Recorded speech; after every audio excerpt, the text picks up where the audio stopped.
Hi guys, this is Irene. I wanted to discuss with you guys the topic of immigration, specifically illegal aliens. And I know that some people like to call them illegal aliens. Other people like to call them illegal immigrants. So let's find a happy medium, or no, undocumented. Wait, some people like to call them illegal aliens. Some people like to call them undocumented. I don't know what they like to call them, honestly. It doesn't matter. I feel like this is like with the abortion debate, where I would say it's murder because it's murder. You know what I mean? And then other people would call it, an abortion. I think it's like pick your cherry, or like in Vietnam. They called it pacification project. They were just burning villagers to death with napalm. So, you know what I mean? Here or there. How about I call them illegal immigrants? Because they are illegal. So undocumented to me is deceptive because, yeah, they're undocumented, but they're illegal. And this is really the issue is did the person come here legally or not? Obviously, I don't have a problem with immigrants that are illegal because, diversity is the spice of the United States. We have a lot of people here that are, I know my son is a first-generation American. My eldest child is a first-generation American. And so I think that is amazing, absolutely amazing. And so that is not the problem. Me personally, as a human being, I feel that the world belongs to the humans that are on the earth and that we should be able to travel freely from one place to another. That is my personal opinion. But that is not how our society is structured. Our society has laws. So unless we're just going to become an anarchist society and just do away with all the laws and things like that, then the laws are there for a reason and people need to follow them. No more than I can get away with. I made a video on black on black crime versus Black Lives Matter. And I said, stop breaking the law and you won't go to jail. Well, I feel the same way about the illegal immigrants. Stop breaking the law. You can't come here. You just cannot come here, without permission. You need to do it the right way. And honestly, and I am pretty sure that I've mentioned this in a previous video, it's not really helpful to them either. It's not helpful to them at all because of the fact that, for example, with a young woman that I knew named Maria, or I guess she wasn't young because she had an adult daughter named Maria, I was in a situation where, Maria was cleaning a hotel, a single room occupancy hotel, which is a big hotel where hundreds of people live and they share common spaces like bathrooms and things like that. This is common in larger cities like San Francisco where it's expensive. And she was single-handedly basically cleaning this hotel. And sometimes her daughter would come and help her. And her husband was taking out the trash versus the city. The manager's husband was taking out the trash versus the city taking out the trash. And what it turned into was that the hotel was disgusting because you can't have a place with hundreds of people living there and everybody's using the same bathroom and everybody's using the same communal space and keep it clean when there's only one woman doing the work. But it was so cheap to keep her there. So we had bona fide American citizens suffering because the owner was able to employ one illegal immigrant to do the job of, and I know this because it was my mother's company, so I worked for the owner. I went in to kind of help the manager because there was a revenue issue going on there, and he was looking to sell the property. And I found that there was just this one woman cleaning the whole building. And I'm like, well, it's never going to get to OSHA standards like this, and it's disgusting. There are giant rats dead places. The trash is overflowing. It's a disgusting, unhealthy building. And that one woman was replaced by a team of, I believe it was 10 to 12 Americans. And the company that did that contract was my mother's company. She got the contract on her own. She went over my head. I didn't hire her. And it was actually an opportunity for some men who had a criminal background and things like that to get legitimate work. And it was better for the tenants because the building was so much more clean. You know, it was clean. It was able to be sold. It was able to meet OSHA standards. So a lot of people are hurt by illegal immigration. The immigrants themselves, those illegal immigrants themselves, are hurt because they cannot get proper employment. I know when I came in, Maria, that was really her name. You know, it's a common name in the Spanish community. Maria was hadn't been paid in months. She was about to lose her place. She was owed around $4,000. And I had to literally go get the check from the owner myself. Not to mention, like I said, that one illegal was keeping a hotel and hundreds of people were living in filth. And then that was 10 to 12 American jobs. 10 to 12 American jobs that one person was preventing from happening because there was just one rich business owner that was cheap. He was just cheap. He was trying to do it the cheapest way possible, and it was cheaper to hire that one illegal immigrant than it was to hire a proper staff of people to really keep that building together. You know? And so, you know, that is one of the problems. Another problem is one of my former nannies, I had gotten her a job at a hotel that same guy owned, and he used illegals there too to clean the rooms of the hotel. This is in Berkeley, California. And I know, you know, she wanted to kind of get out of her living situation. I said, well, I'm going to talk, you know, I was about to say his name, but I won't do that. I'm about to talk because he's well known. He's very well known. He's a prominent businessman. So I won't mention your name if you're watching this. But people who know me know who he is. Yeah. So, you know, he hired her, you know, and she was cleaning at the hotel, you know, in addition to being a nanny for me. And, literally, she came to me one day and she was like, they didn't want to pay me overtime. She's like, all those women there don't have their papers, but I have my papers. And I told, apparently, his wife that, because she was running the hotel at the time, that I have my papers. You have to pay me overtime.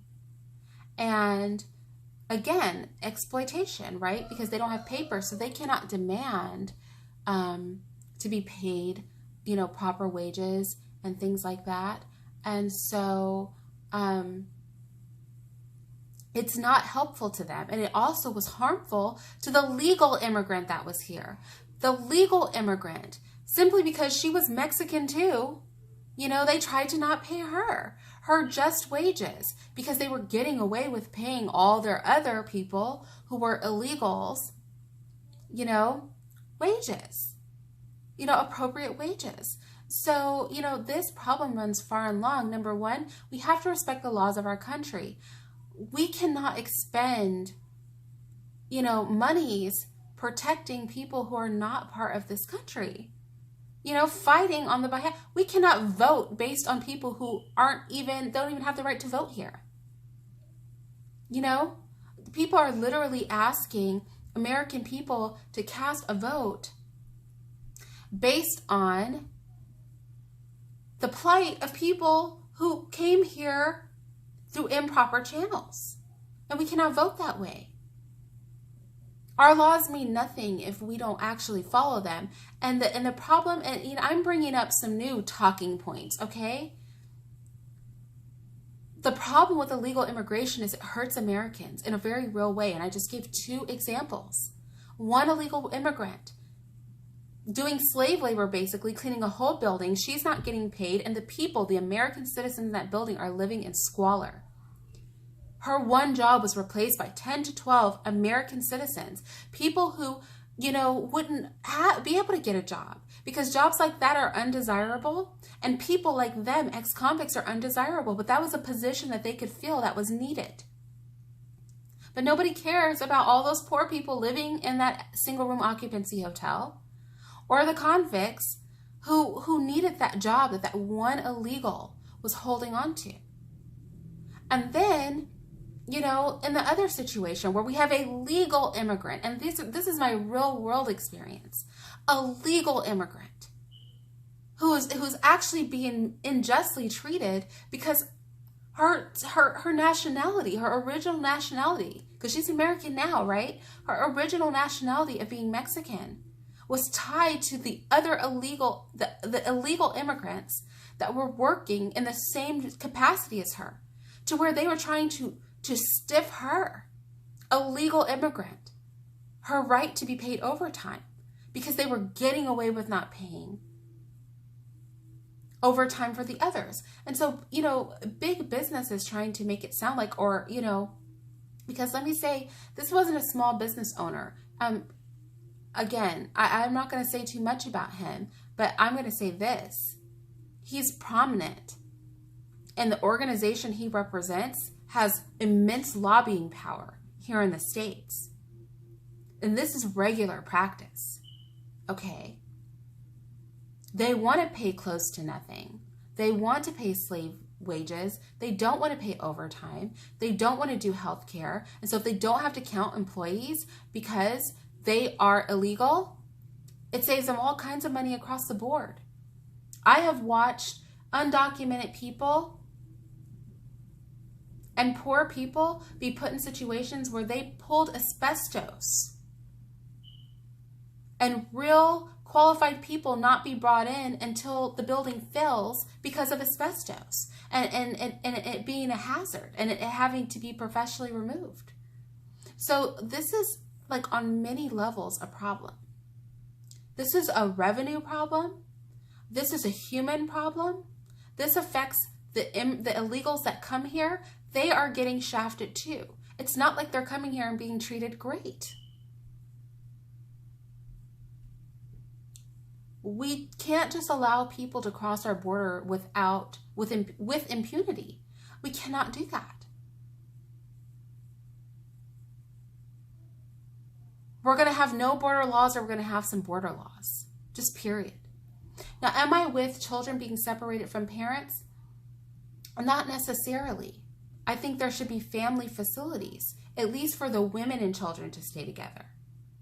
I'm not for housing men and children, or men and women together, but at least for the women and children to stay together. I don't see why there can't be facilities that house adults and children. I guess the argument is that the adults are actually breaking the law, you know, but there's a humane way. They are breaking the law and they need to be deported. But honestly, keep them with their kids. At the end of the day, let's just deport them. Now, we can soften the law in that way, where it's just more humane, where we keep families together. But you know what? We can't just pretend like the laws don't exist, and we cannot be creating policies and spending American dollars on people who are not American citizens. We have problems right here we need to deal with, people. Right here in our country, we can deal with. Period. And that's my take on illegal immigration. It's a negative for me. We cannot tolerate it. We can handle it with more compassion, keeping mothers and children together, deporting them together, you know? But we do have to have a zero tolerance policy and let it be known, if you come here, you won't stay. Now, I will say, if a parent is arrested without a child, then they just might have to go to jail, and that's the risk you take. You know, as an American citizen, if I commit a crime and my child is there, they don't not take me to jail. You know, my child goes with CPS and I go to jail. And I'm an American citizen. How much better are people who are not citizens than we are? What kind of legal backflipping do we need to do for people who are not citizens of our country that we are not even willing to do for our own people? That is really the question. So that's where I stand on that, you guys. that was a bit of a ramble, but I think it's valid, and that's really just how we have to approach it. And we need to find a way to do this expeditiously. You know, it's a lot of extra resources separating the families too. You know? This whole give them a plane ticket thing, that's very generous. I'm not about that life. Release them at the border. Let them make their own way back home. But release them with their children. You know, as far as putting up a border wall, dude, I don't know. I feel about border walls like I feel, you know, maybe a wall is useful in some places where cities are directly on top of each other, you know, where there's not a vast desert or something in between. But I don't want to be completely fenced into the United States. It's like people in gated communities. Like, you're keeping people out, but you're also locked in, you know? So I understand wanting to fence your property and all that, but I don't know if we need a wall everywhere. You know, I could see it making sense in some places. I definitely, being from California and now living in Texas, I definitely see places where the cities are literally kissing, and you may very well need a wall there and extra border security because the cities are like, you know, right there. But then on a global level, I will say that for me, I think we should be a borderless society. I really do. I feel people should be able to move as they choose, but see, that would take a restructuring of the entire planet.